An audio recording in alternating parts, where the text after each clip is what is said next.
ராவணன், சூரபத்மன் 2 பேருமே சிவபக்தர்கள். நல்லா புரிஞ்சுக்கணும். 2 பேருமே பக்தர்கள்.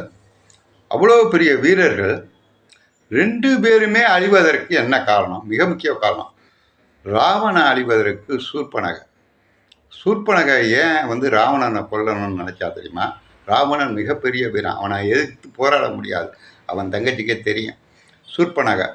சூர்பனகையோடைய கணவனை ராவணன் கொன்னுறான் ஒரு விதத்தில்.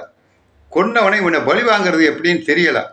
இல்லைன்னா எவ்வளாச்சும் இன்னொருத்தன் பொண்டாட்டிகள் தாந்து அண்ணனுக்கு கல்யாணம் பண்ணி வைப்பாங்களா?